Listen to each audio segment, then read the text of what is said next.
Baobá, resistência, baobá, existência, baobá, um bondeiro de África, baobá, um bondeiro de África, baobá, resistência, baobá, existência, baobá, um bondeiro de África, baobá. Olá a todos, a todas e a todos, sejam bem-vindos à reinauguração do projeto NEAB Baobá em Mirapitã no ano de 2021. No ano de 2020, com a crise inaugurada da Covid-19, da pandemia, com a suspensão das atividades presenciais, o Baobá em Mirapitã virou um projeto piloto de ensino, pesquisa e extensão.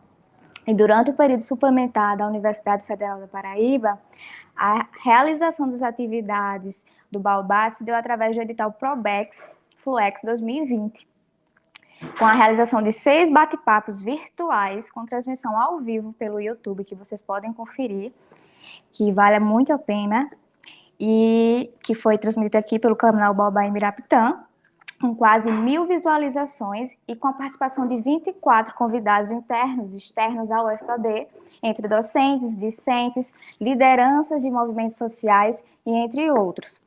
Em 2021, o projeto Baobá em Mirapitã pretende consolidar e qualificar os diálogos virtuais em torno dos temas de direitos humanos, antirracismo e memória, utilizando a ideia de entrevistas com pessoas que já participaram de edições anteriores do projeto, seja no ensino, na pesquisa ou na extensão, nos anos de 2019 a 2020, proporcionando a criação de um acervo de conversas de fácil acesso tanto para o público da Universidade Federal da Paraíba quanto para a população em geral. Chamamos de entrevistas, visto que se trata de uma referência de filosofia da intersubjetivação ou sagacidade, como nos ensina o professor José Castiano, da Universidade Pedagógica de Moçambique, na qual a relação entre oralidade, ancestralidade e saberes se constitui nas trocas de vistas, visões, escutas e outros sentires.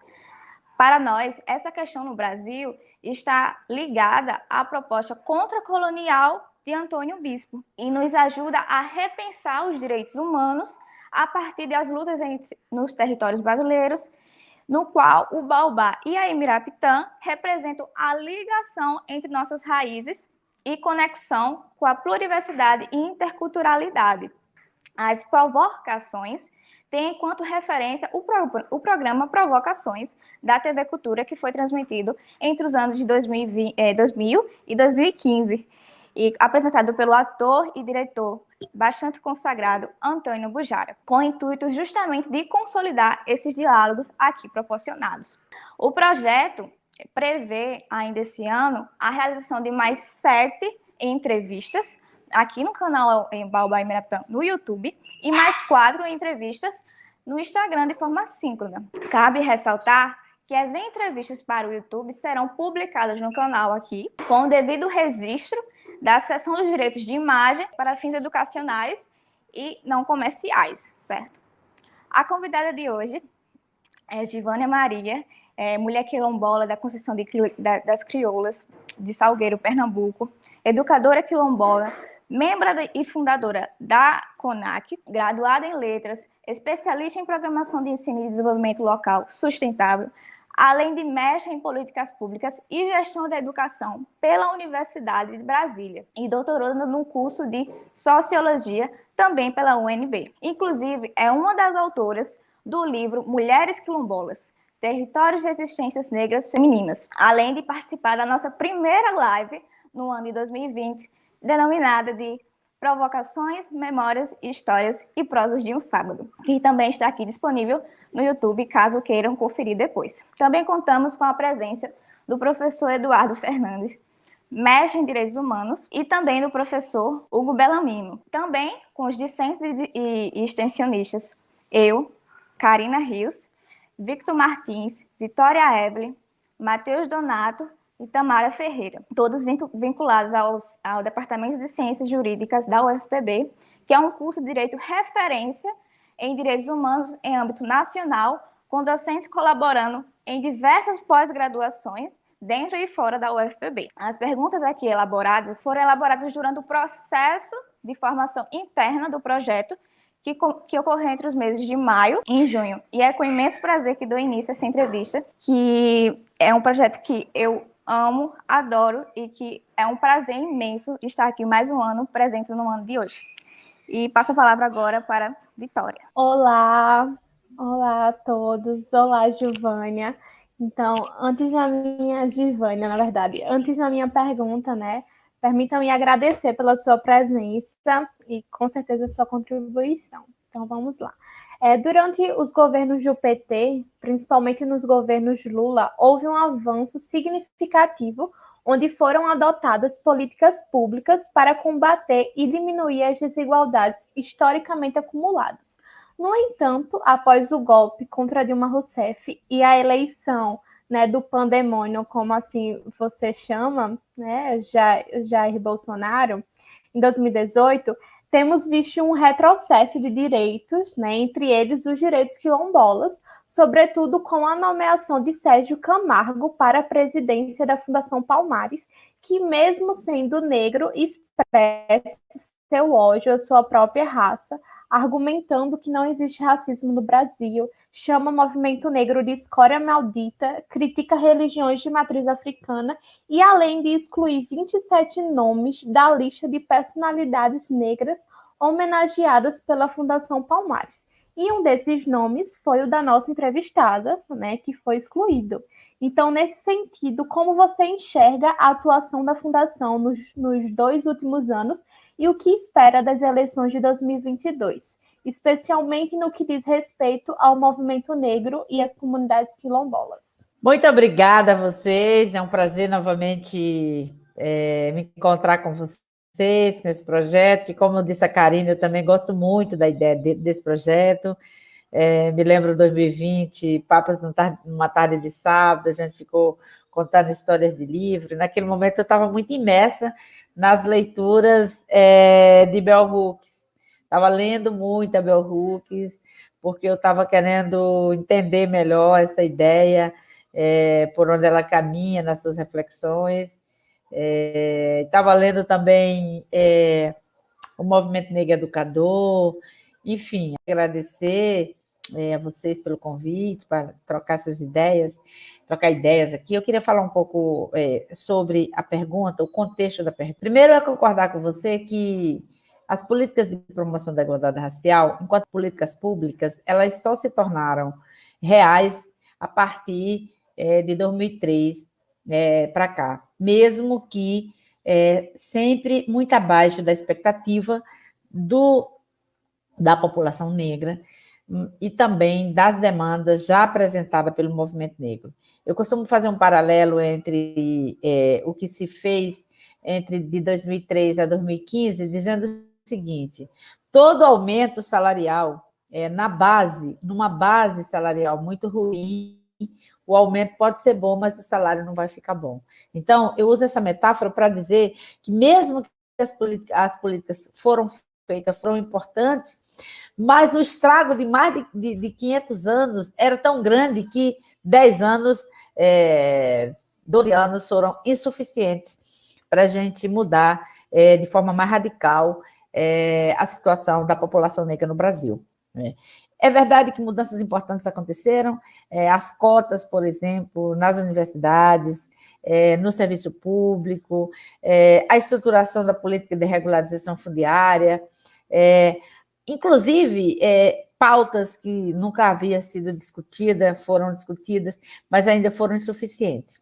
Bom, mas indo para a pergunta, a atuação da Fundação Cultural Palmares, eu vou contar uma historinha que é do Ivo Fonseca, que é um professor para mim. O Ivo fala o seguinte: ainda no governo Fernando Henrique Cardoso, o Ivo falou o seguinte: o problema da Palmares é a cadeira. Se a gente quebrar a cadeira, eu acho que a gente resolve o problema. Esse problema continua lá. Isso a gente estava falando no governo Fernando Henrique Cardoso, e a gente está hoje aqui, em 2021, falando do mesmo problema. Mas eu estou brincando com algo muito sério. o que acontece na Fundação Cultural Palmares é o que a gente precisa entender do sistema, né, que nós somos imersos. Nós somos pessoas colonizadas, não há dúvida disso, não adianta a gente dizer que não, que somos. Se não colonizadas, de uma sociedade que não largou de um tudo a questão, o colonialismo. E o Sérgio Camargo, na verdade, ele serve muito bem para a gente entender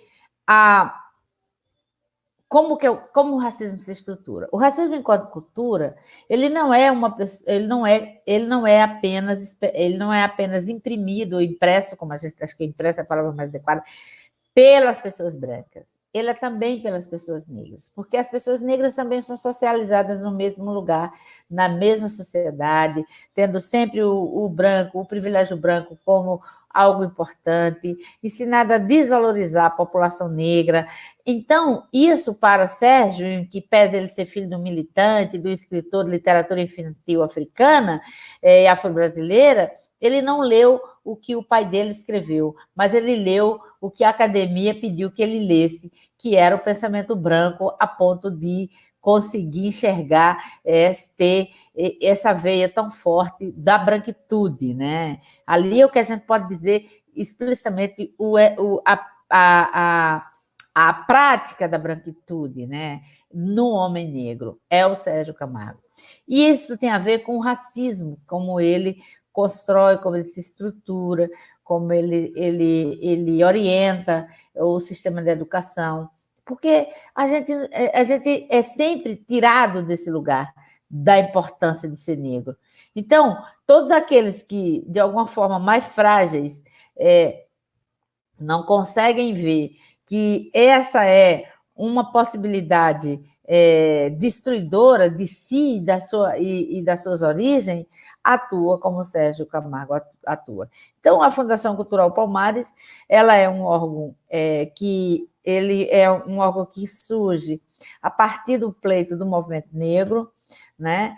Ela assim, para a gente entender como o racismo ele opera nas instituições, é sempre uma fundação que não tem servidores, que não tem orçamento, trabalha em qualquer governo, inclusive nos governos do PT, operando sempre no vermelho, como a gente poderia dizer. Então, o governo pandemônico, do pandemônio, o governo pandêmico de Jair Bolsonaro, achou no Sérgio Camargo um lugar ou a personagem ideal para ele externar o racismo. Então, ele não precisa mais ficar fazendo o que ele fez na campanha, que foi dizer que os quilombolas pesavam arrobas, que ele não ia, no governo dele não ia titular terra quilombola, assim como não ia titular terra indígena. Então, ele acha Sérgio e ele diz, bom, eu não preciso mais ficar falando isso, porque eu vou colocar Sérgio para fazer. E aí, o Sérgio vai ter toda uma reprovação das pessoas negras e brancas incomodadas com isso.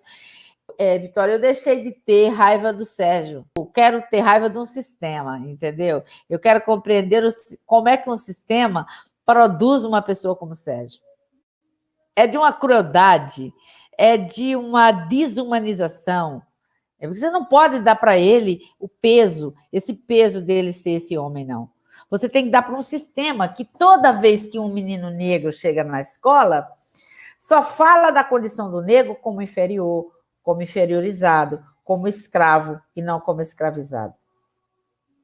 Então, uma vez Thaís Araújo falou uma coisa que eu fiquei pensando assim, gente, Thaís é uma artista, é uma atriz. Thaís está dando aula Thaís está dando uma aula didática para mim, que sou professora. Como assim? Não que ela não possa dar, mas a Thaís estava dizendo o seguinte, olha, ela falando que o filho dela não ia nunca poder andar na calçada com o boné virado, porque todo mundo ia querer, enfim, falando dessa questão da problemática da juventude negra.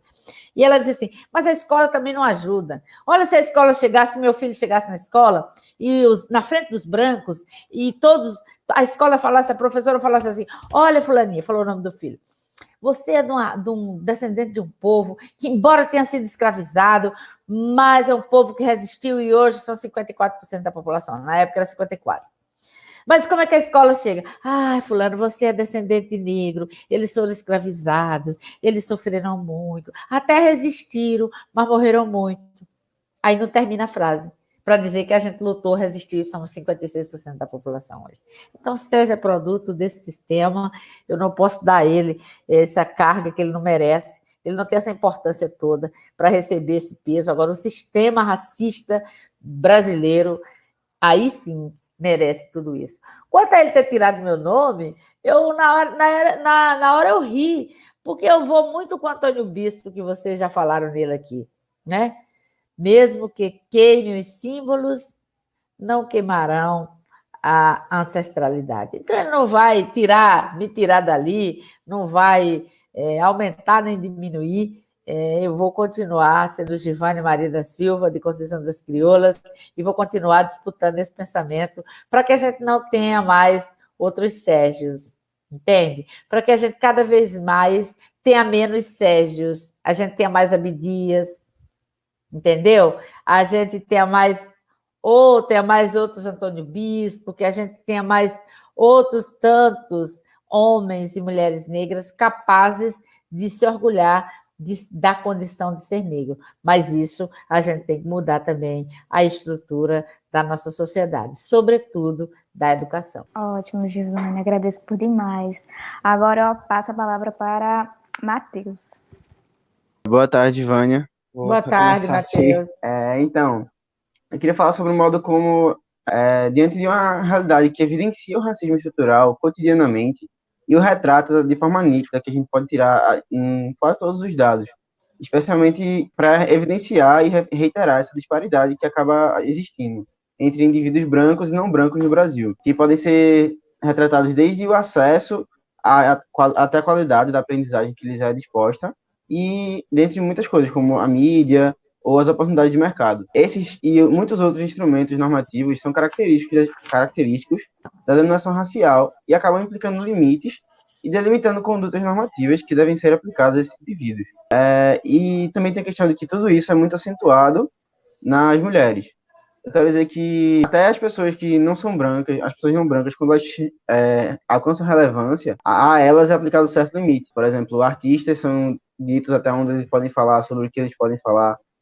Pessoas não brancas dentro da academia, como já foi dito mais cedo, que no caso vai ser posteriormente, elas têm um modo de escrever, até para falar cientificamente, academicamente, tem que se adaptar a um padrão já estabelecido, a normas já caracterizadas.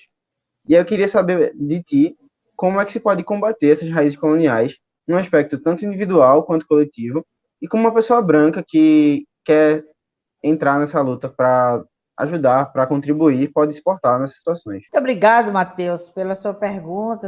Primeiro, pelas suas reflexões, né? Você já trouxe aí um conjunto de reflexões a partir das leituras que você já fez. Então, eu queria falar muito rapidamente sobre a questão da linguagem, né? A linguagem que nós experimentamos, aonde vamos, ainda é a linguagem colonial. Eu já até falei disso mais cedo, né? É a linguagem colonial. O jeito de escrever, o jeito de citar, o jeito de como que eu devo escrever, como que eu devo citar, como que eu devo fazer, como que eu não devo. Então, tudo isso é um aparelho, é um sistema construído exatamente para que os diferentes não se enquadrem naquele modelo, né? Então, nós temos que romper com isso, Matheus. Eu acho que o exercício de romper com esse sistema, ele está dado para nós. Eu acho que nós temos hoje no Brasil uma oportunidade de colocar algumas rachaduras nesse sistema.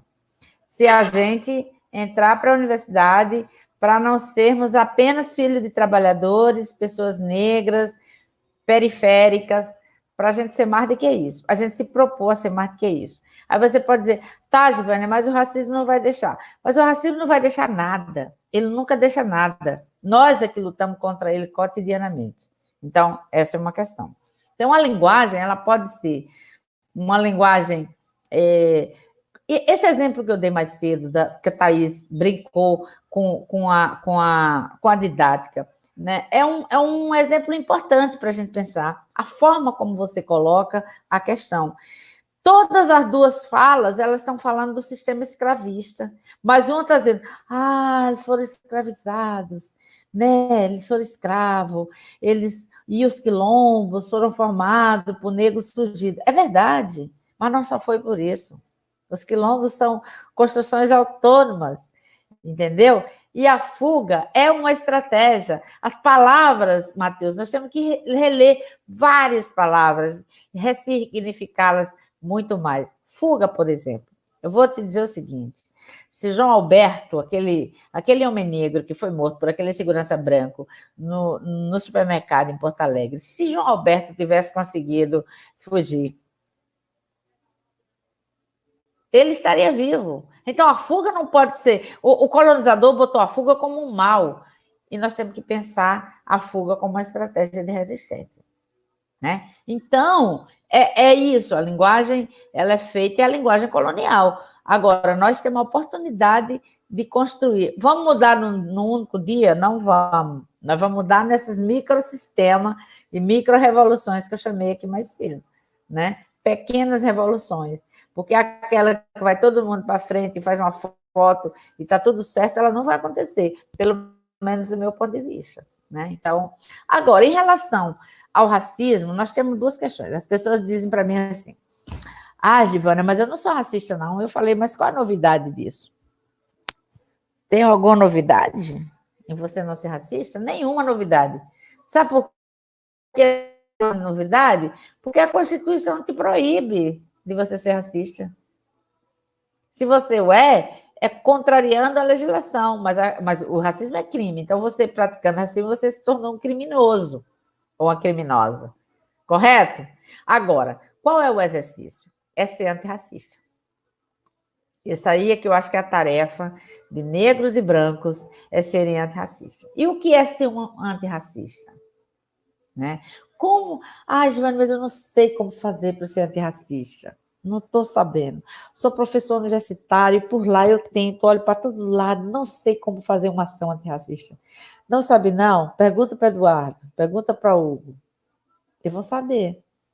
E não precisa ser negro para ser antirracista. Não deve ser negro apenas para ser antirracista. Ser antirracista é tarefa de todos nós. Né? Você é um empresário, mas eu não sei como ser antirracista na minha empresa. Valorize as pessoas negras, não tem as pessoas negras só como trabalhadoras no serviço de limpeza. Tem que ter na limpeza? Tem, mas por que só na limpeza? Por que os homens negros só são segurança? Porque eles não são gerentes. Entende? Então, o grande salto que nós queremos que a sociedade, e a gente trabalha para isso, é para a gente conseguir compreender o racismo. As pessoas negras já compreendem porque elas vivenciam. A gente já sabe. Já sabe como é que o racismo impõe sua lógica. Nos homens, nas mulheres. Né? E nós, aqui do Nordeste, ainda temos mais... Nós somos nordestinos e nordestinas.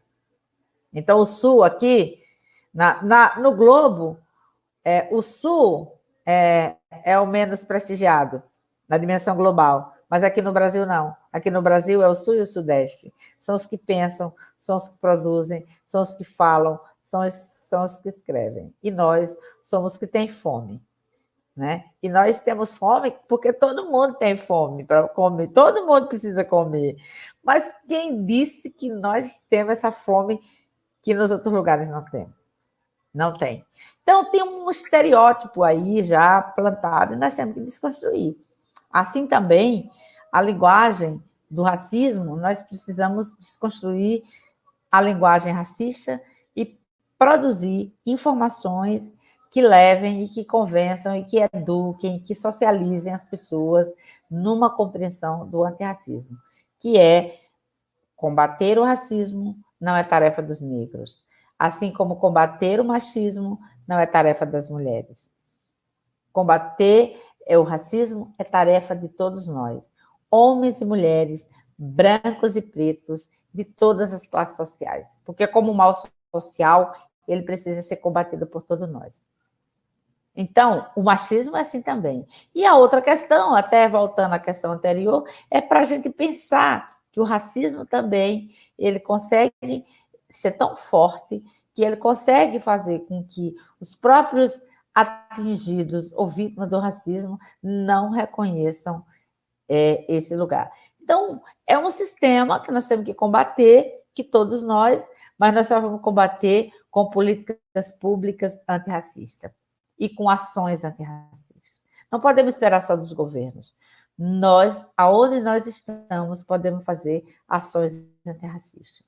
Num pequeno coisa, você pode estimular, você pode fortalecer, você pode valorizar a ação, a presença de uma mulher negra e de um homem negro. Isso é uma ação antirracista. Então, é uma tarefa de todos nós, viu, Matheus?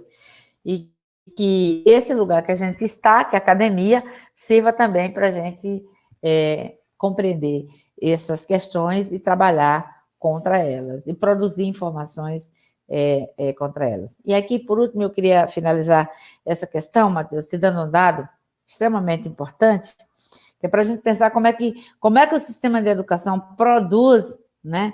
O sistema de educação que não é solto, que é conectado com a saúde, que é conectado com o sistema de justiça e etc. É um sistema como um todo, com os micro e subsistemas. Os quilombolas, em 2019, matricularam-se 302 mil, fizeram 302 mil matrículas no ensino fundamental. 302 mil matrículas, dados do INEP. Sabe quantas matrículas foram para o ensino médio? 302 no ensino fundamental, 26 no ensino médio. Eu estou analisando o censo escolar. E eu vejo que nós, quilombolas, ainda não estamos nem disputando as cotas ainda, viu, Hugo? Nós não estamos disputando nem as cotas, porque a gente não consegue sair do ensino fundamental. Olha que louco. A grande pergunta é por quê? Aí a gente precisa fazer aquilo que eu venho dizendo. Vamos duvidar, né? Vamos estranhar, né? Vamos interrogar e vamos refletir para a gente poder pensar que esse é uma ação, esse é um mal, o racismo como um todo é um mal que tem que ser combatido por todos nós. Não podem as pessoas brancas acharem que elas, por não serem brancas, não podem e não devem lutar contra o racismo. Elas devem muito mais usar o privilégio da branquitude em defesa de ações e de política antirracista. Porque no Brasil, ser branco é um valor, ser branco é um privilégio. Então, que os brancos usem o privilégio da branquitude para lutar por uma sociedade mais justa. E uma sociedade racista nunca vai ser justa. Esses dias me chamaram para falar de socialismo e feminismo, como é que isso dialoga com as ideias, como que o feminismo lida com a questão, como é que ele se encontra com o socialismo. Eu digo, você acredita em socialismo na sociedade racista? Eu não acredito. Para mim, o socialismo, assim como a democracia, são impossíveis de serem exercidos na sua plenitude se a gente continuar numa sociedade tão racista como essa. Não tem socialismo, não existe socialismo na sociedade racista. Não há como. Ele pode haver na sua plenitude, não. Né? Então, acho que é um exercício, mas são reflexões que esse curso que vocês estão organizado e tão potente que vocês fazem, certamente vão refletir aí mais para frente sobre esse tema. Mas são coisas para a gente estranhar, perguntar, né? Por quê? Por que isso? Por que, no caso que eu citei agora, dos quilombolas, por que 302 mil matrículas cai para 26? Eu ainda não sei, Matheus, dos 26 quem termina. Como o ensino médio é o filtro, provavelmente a gente não chega a 50%, ou seja, não estamos disputando as cotas ainda. Porque se é o ensino médio, a gente não vai disputar a cota. Então, tem algo que está errado, né? A gente já sabe que está errado. Agora, o pulo do gato, como a gente costuma dizer, é encontrar caminhos para diminuir essas assimetrias entre brancos e negros. Acho que esse é o grande desafio. Muito obrigada, Giovanni. É aquele ditado, né? Não basta ser só não ser racista, é necessário ser antirracista e não necessariamente ser uma pessoa negra para ser antirracista, mas ainda usar do privilégio da branquitude, como você me mencionou. Então, eu repasso agora a palavra para Victor Martins. Obrigado, Karina. Estamos escutando direitinho. Boa tarde, Giovanni, as demais pessoas presentes. Boa tarde, Vitor. Sempre um prazer te ter aqui, poder dialogar e aprender muito. Querida, eu também. Dando prosseguimento à terceira pergunta, eu gostaria de falar um pouco sobre políticas públicas em um contexto histórico, mas também em um contexto mais delimitadamente pandêmico, né? A gente sabe que as políticas públicas para as comunidades quilombolas e a população negra no geral, no Brasil, sempre foram insuficientes, né? Isso se deve muito em relação ao racismo institucional, que, por exemplo, se expressa na má vontade administrativa. Agora, nesse período de pandemia, que é um contexto emergencial, a gente percebe que essas políticas públicas, especialmente as de saúde, já que a gente está lidando, sobretudo, com uma pandemia a nível do sistema de saúde, né?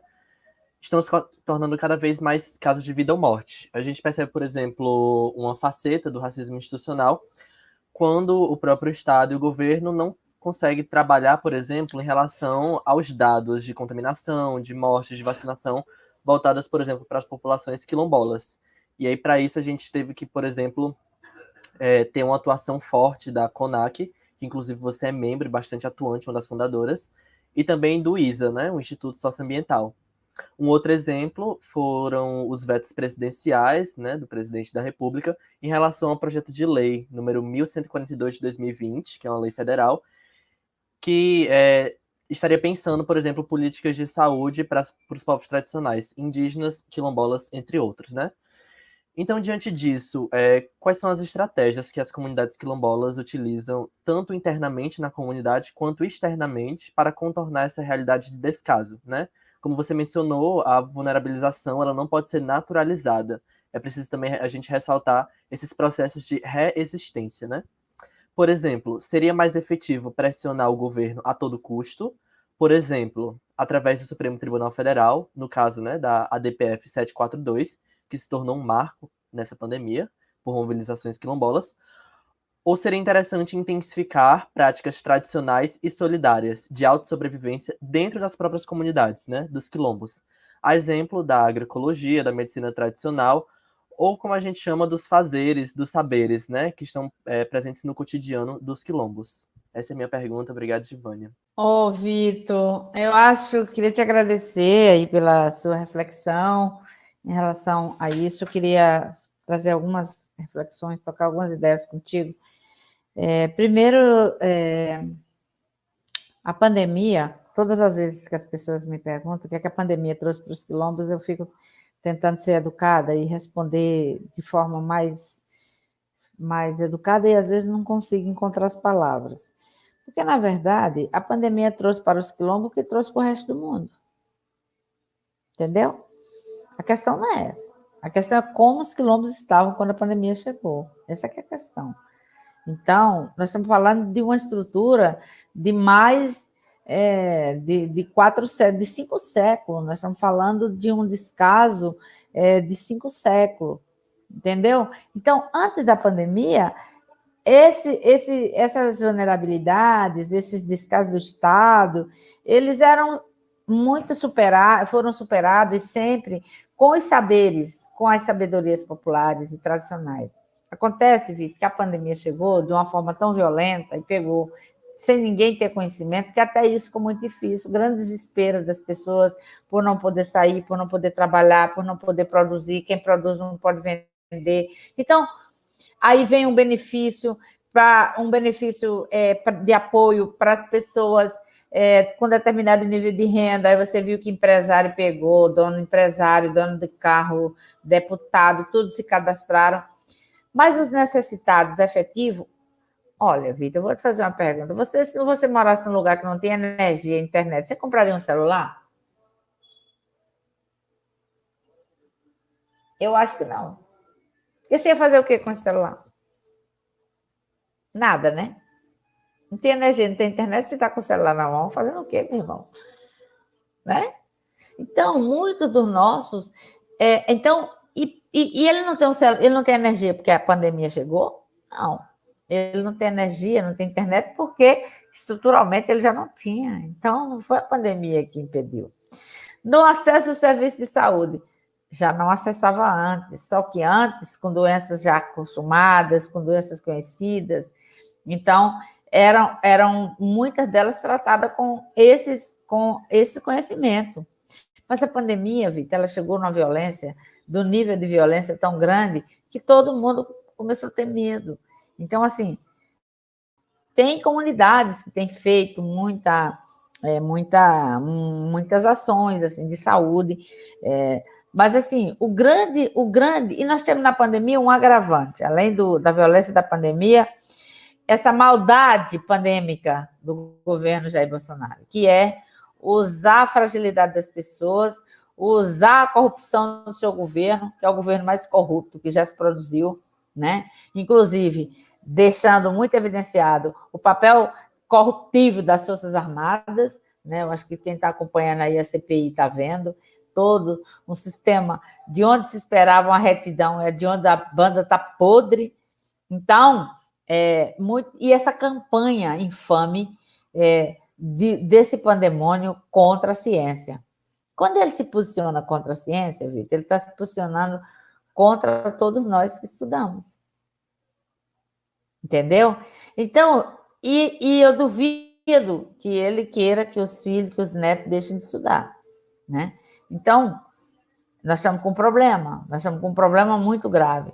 A pandemia é um problema, mas o pandemônio, ele é um problema que potencializa a pandemia. Os especialistas dizem que a pandemia poderia ter matado menos da metade das pessoas que morreram, se o governo fosse sério e tivesse investido na vacina. A gente já começa a ver agora os efeitos da vacina, os números caindo. E, além disso, ele faz cotidianamente campanha contra a vacina. Quando ele faz campanha contra a vacina, ele está fazendo campanha contra a ciência.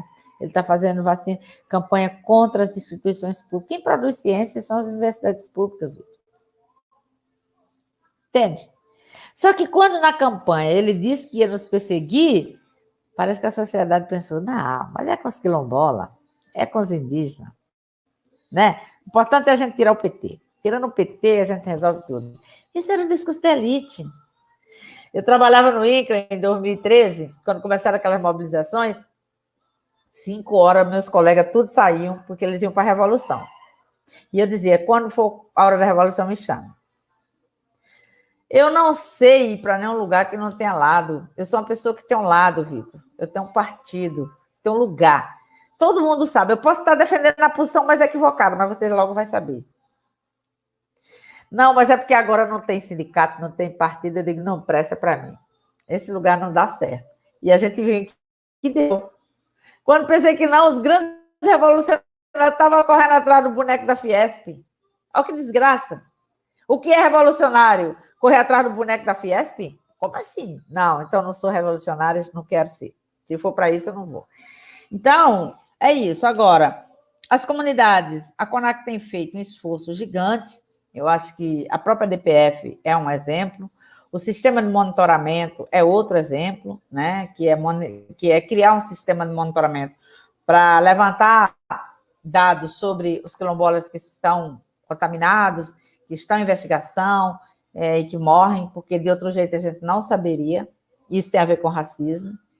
A DPF é um marco no debate de enfrentamento ao racismo, e a gente tem... A DPF ela se divide em 2 blocos, a vacina e o projeto e o plano de enfrentamento à Covid. A vacina, bem ou mal, em alguma medida está andando. O projeto não sai do canto. Sabe por que não sai do canto? Porque não tem dinheiro mais para nada.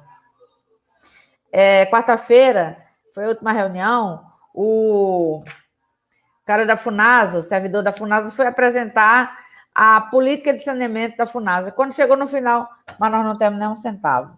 Ué, então assim, para que essa política serve?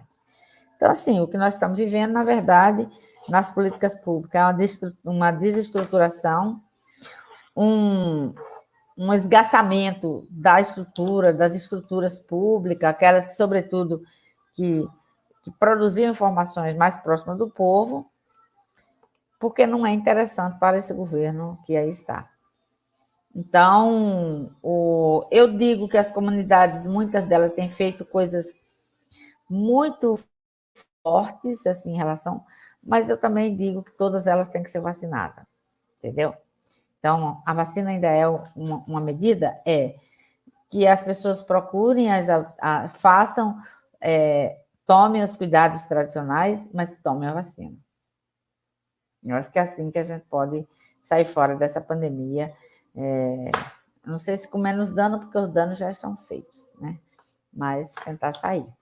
É isso, então, acho que eu não tenho nem o que acrescentar. Acho que você ressaltou bem a importância das políticas públicas no contexto da pandemia em si, onde vem essa escassidade de políticas públicas que norteiem a vida tanto das comunidades quilombolas quanto da população negra em geral. Então, agora eu passo a palavra para o professor Eduardo. Boa tarde, gente. Boa noite, dependendo, ou bom dia de quem vai ver, e quando vai ver, e como vai ver. Bom dia, boa tarde, boa noite. Foi ver nessa primeira entrevista, né? Bom dia, boa tarde, boa noite. Nossa primeira entrevista, né, do projeto, né, no ano de 2021. Um ano atrás, mais ou menos, a gente inaugurava, como Karina falou, né, a nossa primeira tentativa, assim, que era naquele momento de tentar nos encontrar, né, Gil? Assim, conversar, bater um papo, era uma coisa que a gente já tinha num grupo de WhatsApp chamado Quem Sabe Uma Live, né, que a gente reunia lá alguns companheiros e companheiras e trocávamos nossos medos, inseguranças, dúvidas, né, e várias questões relacionadas ao que estava acontecendo na pandemia e também o que estava acontecendo no desgoverno. E foi um grupo que bombou assim durante uns 40 dias ali de muita troca, assim, né? E cada um começou também a fazer uma autobiografia e contar suas questões e tal, assim. E foi bastante provocativo nesse sentido naquela época, né? A gente começou a coletar, eu lembro que você estava com essa missão, que eram os cards de eventos, né, da academia, principalmente os eventos na área de sociologia, antropologia, do direito, né, porque era a área das pessoas do grupo, e a gente sempre pegava aqueles cards. Toda vez que a gente encontrava algum aviso de encontro de evento, a gente copiava, mandava lá para o grupo, e Givani ia guardando, assim, né, porque majoritariamente eram homens brancos, né, de classe média alta, do sul e sudeste do Brasil, fazendo falas, né, de doutores e doutoras, explicando o mundo e tudo que estava acontecendo ao nosso redor. E foi um momento que a gente começou a conversar um pouco, né, sobre a possibilidade de fazer isso, não só fazer os encontros informais que a gente fazia, mas transformar isso para dentro da universidade em algo interessante. E aí trouxemos, né, essa ideia das provocações aí, das prosas de um sábado à tarde. Karina chegou logo naquele momento a participar, e se você lembra bem, Karina nem abria a câmera, nem falava, né? Ela, no primeira live ali, ela só estava meio ali. Hoje, com a desenvoltura completa aqui, né, de apresentação e de comentário, enfim, eu fico dizendo, talvez vocês não sejam grandes juristas, né, advogados, promotores, promotoras, mas uma carreira aí, talvez, no mundo do jornalismo, das redes sociais, a gente vai conseguir começar a construir, né, a partir desse exercício que tem sido pensar em entrevistas mesmo, e trazer os temas e qualificar esse material, que é a proposta desse canal agora, né, para a gente pensar várias questões que nos são caras, né, que são necessárias debater. E o tema que eu fiquei para conversar contigo e perguntar é sobre branquitude, né? Estudos sobre a branquitude, possibilidades que dentro, né, da academia pouco se faz, né? A gente, até em determinado momento, eu tinha pensado em fazer um levantamento de autores e autoras utilizados no curso de Direito. A Associação Brasileira de Pesquisadores Negros começou a fazer também imersão, né, de procurar as referências. E eu lembro que eu assisti uma palestra de uma antropóloga chamada Kim Tall-Beer, né? Kim Tall-Beer, que é Urso Grande, né? Kim Urso Grande, que ela é do povo Cheyenne e Arapaho, nos Estados Unidos, né? Uma antropóloga e viveu muito tempo dentro da reserva Six Tom. E ela se incomodava muito com a existência de antropólogos, né? Ela virou antropóloga se incomodando com a existência de antropólogos, né? Porque os antropólogos iam e faziam estudos e faziam artigos, e, enfim, ela queria entender.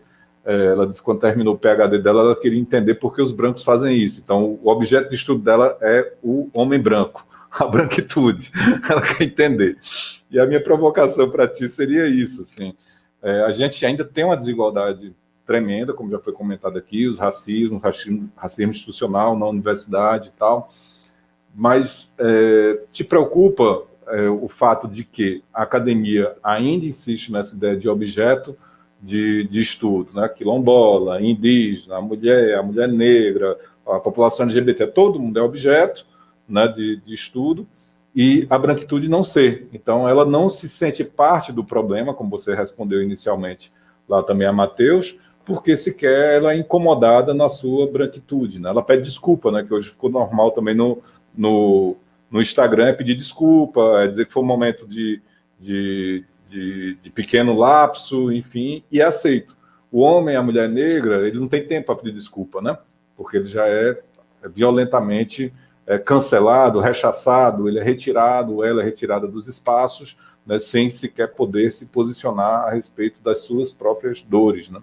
E isso eu acho que faz parte da falta de estudo sobre a branquitude mesmo, assim, de fazer uma imersão sobre esse tipo de estrutura que se conformou a aceitar, né, que a branquitude tudo pode, né, pode falar de tudo, pode saber de tudo, ela está em tudo, ela entende, ela desenvolve, ela potencializa a tecnologia, enfim.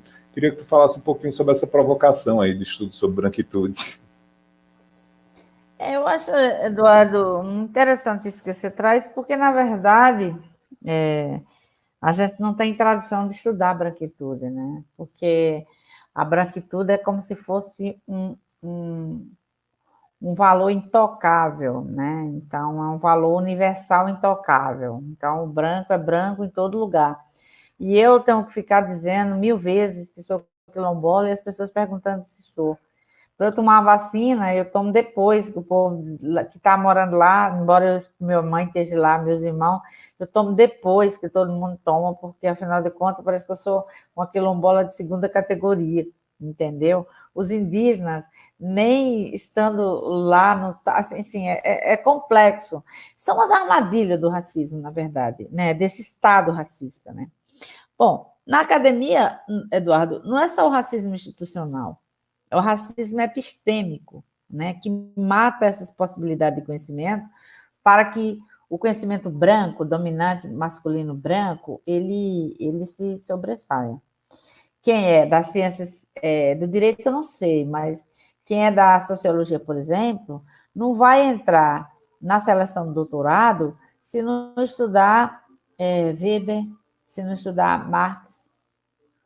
Na seleção que eu entrei, na UNB, o coordenador, ele vibrava porque tinha conseguido colocar uma mulher entre os 3 autores que a gente é obrigado a estudar, porque a gente precisa fazer um texto, uma análise sociológica a partir do problema levantado por esses autores, lá na UNB. A UNB, a seleção do doutorado é 7 etapas, assim, sai matando, se você sobreviver, chegar no final, você se matricula, né? Senão, você não se matricula. Então, é loucura aquilo ali. Então, mas tem a ver com essa ideia do norte como lugar do saber, do centro como lugar do saber, da periferia como lugar do não saber. Isso reflete, acho que o Zimmel aborda um pouco isso. Eu não brincar lá na UNB, Eduardo, todo mundo tem que ter um sociólogo para chamar de seu, né? Os meninos, meus amigos, quem é o seu sociólogo, quem você escolheu de sociólogo para chamar de seu? Meu irmão, até agora eu não achei ninguém para chamar de meu aqui, não dei conta. Aí brincava e eu digo, bom, então eu vou ficar com o que ninguém conhece, eu vou ficar com o símil, porque ninguém conhece mesmo. E tem uma questão que é epistêmica também, assim, de representação. Eu vou falar da UNB, que eu não conheço, é a UFPB. A UNB, os professores, eles vão para dar aula. Isso para demonstrar o compromisso que eles têm com as populações indígenas, com os estudos, antropólogos, sobretudo. A pergunta que eu faço para eles é assim: quantos textos indígenas você botou seus alunos para ler, seus estudantes para ler? Quais são os autores e autoras indígenas? Porque assim, não, quilombola porque não tinha. Não, quilombola não tinha. Até 10 anos não tinha, né? Ok, mas já tem. Mas os indígenas, gente, não é verdade. Ninguém lê Gerson Baniwa. Ninguém lê Edson Baniwa. Ninguém lê Célia Chacriabá. Os professores estão pintados com pinturas indígenas de cocá na sala de aula. É ou não é o exercício da branquitude? Vai eu pintar e me de Índia para ir para a faculdade, dar aula. Todo mundo vai estranhar. Vai lá para mim e vem me ver preta. Já não está certo, que ainda não pode ser. Aí olha esse cabelo pichain, também não dá certo, porque todo mundo tem que ter conhecimento total das alianças, das possibilidades de insurgência que os povos fizeram para estarem vivos hoje, indígenas e pessoas negras. De criar um romantismo. Por que a antropologia não fala de racismo? Porque eu falar de racismo, eu tenho que falar do seu racismo. Mas eu tenho que falar do meu racismo. Nós não atacamos o problema da branquitude para a gente expor essa ferida ou o raio que a branquitude, branquidade. Então, a gente vai formar nossos meninos com autores e autoras brancas. É uma forma também da gente tirá-los de perto desse lugar de sofrimento, quer ser negro, quer ser indígena.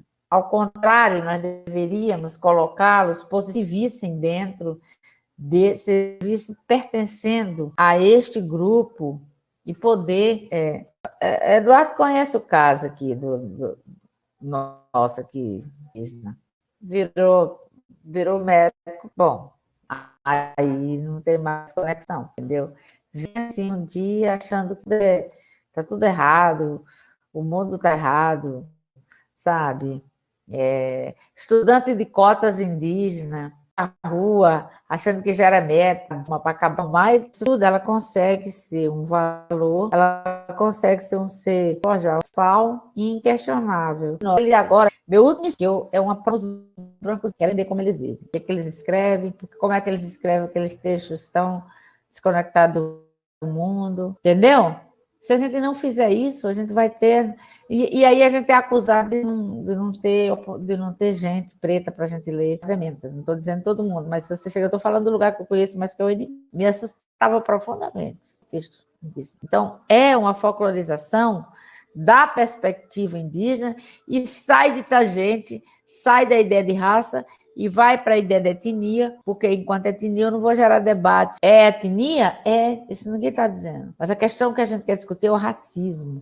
Por que as pessoas que têm marcadores raciais sobre aparentes, por que elas são tratadas diferente? Então, eu acho que nossas próximas décadas, daqui para frente, tem que ser para estudar e trazer elementos para a discussão sobre branquitude como ser universal. Tem uma pergunta que a gente está chamando pergunta provocadora, geradora, que encerra a nossa conversa, né? Nossa prosa, nossa entrevista. Sim. O que são direitos humanos para vocês, Gil?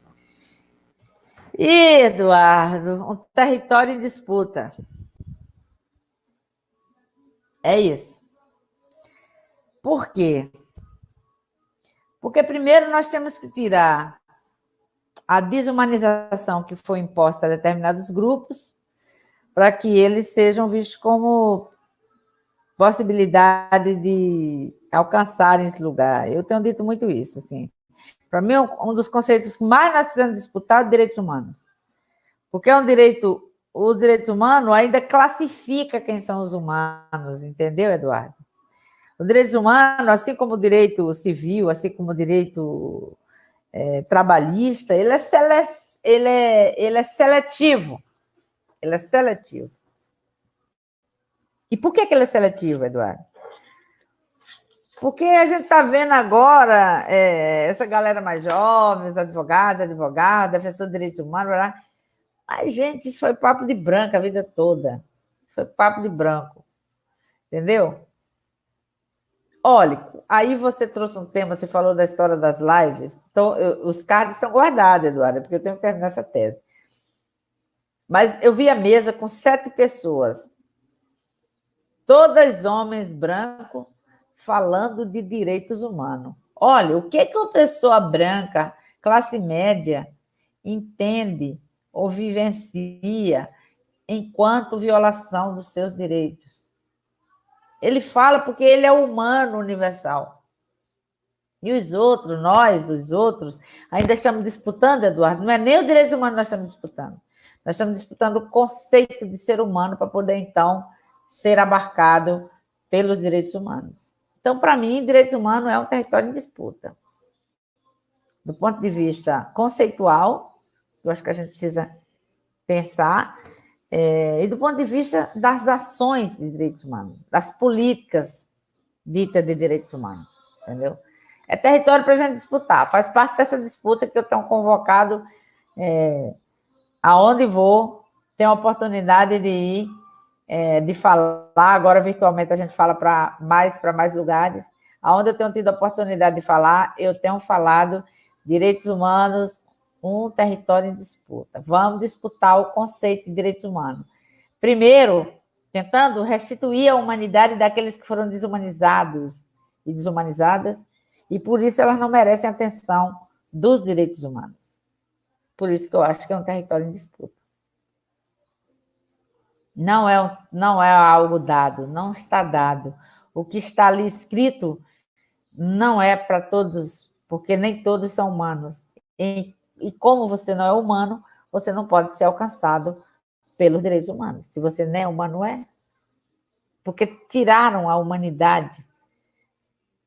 As pessoas negras, elas foram desumanizadas, as pessoas indígenas foram desumanizadas. Então, como que eu vou ser atingida ou afetada positivamente por direitos humanos se eu ainda não sou humana? Vista como humana. E por que eu não sou vista como humana? Porque, assim, a gente se indigna com qualquer coisa. A cachorrinha que foi espancada na calçada do supermercado. Eu acho ótimo que todos nós defendemos a cachorrinha. Eu adoro que todas as pessoas defendam a cachorrinha. Mas eu queria também que as pessoas se indignassem em ver tantas crianças negras na rua. Eu queria que as pessoas pensassem na comunidade carcerária, quem é. Eu queria que as pessoas pensassem por que a cada 10 jovens mortos pela polícia, 9 são negros. Por que 70% dos mais pobres no Brasil são negros? Por que a pirâmide brasileira, pirâmide social, é homem branco, mulher branca, homem negro, mulher negra. Então, nós mulheres negras, Eduardo, somos a 4ª categoria, estamos longe de ser humana. Então, os direitos humanos, nós vamos ter que disputar esse lugar de ser humana para, então, fazer parte ou ser vista ou ser entendida como detentora de um direito humano.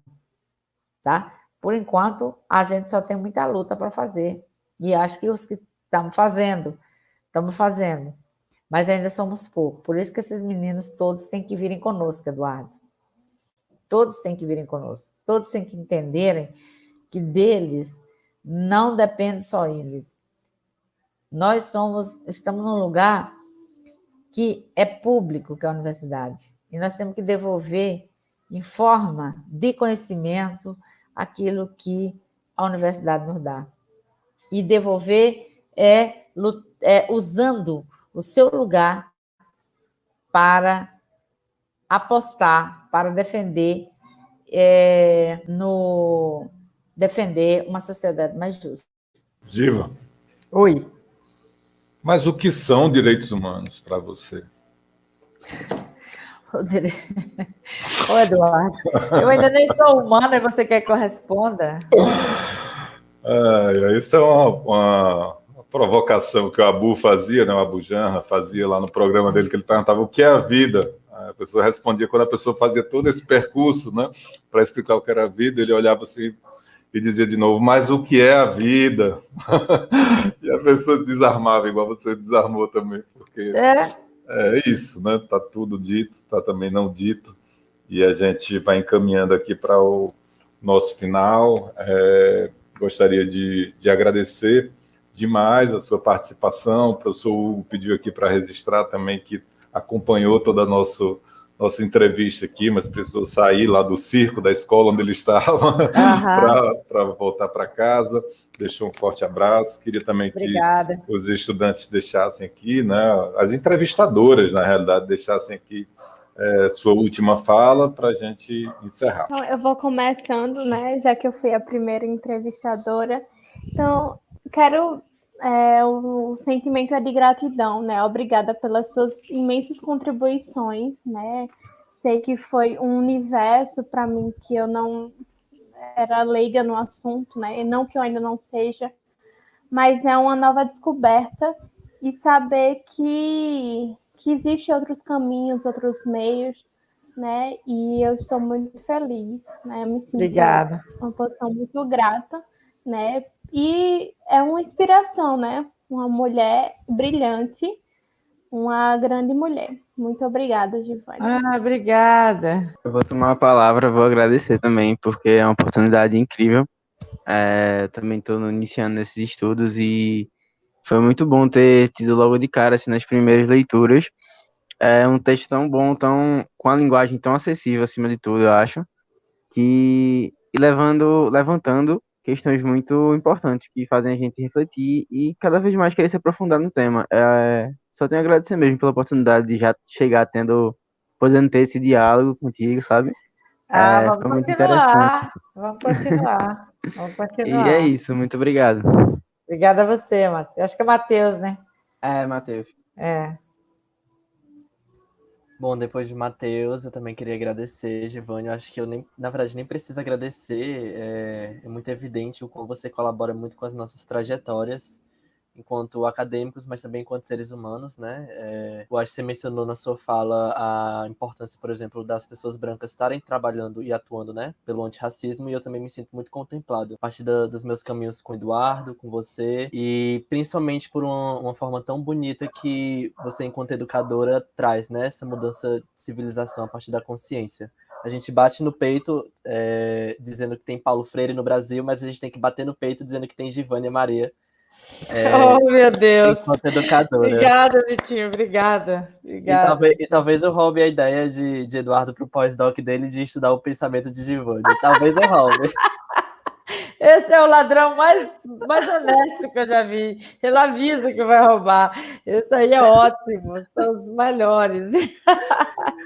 Obrigada, Vitinho. Vitinho é o nosso, as nossas crias, Vitinho.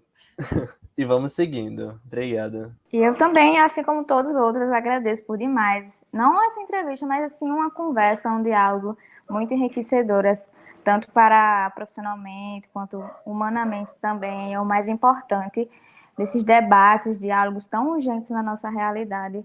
E é uma honra tê-la conosco mais um ano aqui no projeto. Muito bom tê-la. Quero voltar ainda esse ano, viu? Ainda vou voltar aqui. Vou deixar registrado. Deixa eu terminar a tese, aí a gente volta aqui para falar, vamos contar as histórias da tese, eu e Eduardo. Tem um livro só com a história da tese, vai ser publicado aí pela uma editora que a gente não vai revelar agora, mas um livro Givanna e Eduardo, Histórias da Tese, porque são muitas histórias. Pronto, combinado. E eu queria aqui agora recitar um poema do livro Mulheres Quilombolas, de Andréa Nazareno dos Santos, para encerrar, que é Ser Mulher Quilombola. Ser mulher quilombola é saber que faço parte de uma raça que tem resistência, que luta todos os dias contra o preconceito, buscando sempre novos caminhos, novos direitos. Ser mulher quilombola é ser guerreira em qualquer lugar e ocasião. Nunca baixar a cabeça e sempre persistir no quilombo. E é isso que realmente importa, seguir em frente, sempre vendo o lado bom das coisas e os pontos positivos. Ser mulher quilombola é nossa identidade negra, ter garra, determinação e ser empoderada. Ser mulher quilombola é buscar os ideais, é lutar pelo que acredita. Ser mulher quilombola é ter opinião própria, é ser inspiração, é ver e sentir a importância das lutas, é aprender com a resistência das mulheres quilombolas que enfrentaram bravamente o período da escravidão, desde a falsa abolição da escravatura até os dias atuais. As lutas são fundamentais como fortalecimento para os quilombolas. Nós lutamos pela garantia das políticas públicas, lutamos para promover o direito de ser mulher quilombola e nunca abalar com qualquer dificuldade. Ser mulher quilombola é lutar por igualdade, justiça e pela titulação dos nossos territórios. E é isso. Muito obrigada. Baoba, bondeiro de África. Baoba, bondeiro de África. Baoba, resistência. Baoba, resistência. Baoba, bondeiro de África. Baoba, bondeiro de África. Quem é você que eu não sei sua graça? Quem é você que queimou minha casa? Quem é você que imita um jeito de andar, reproduz sem saber dizer, que não ouve e quer falar? Quem é você? Um covarde me fez sentir esse odor cinza me dizer. Quem sou eu pra te perguntar?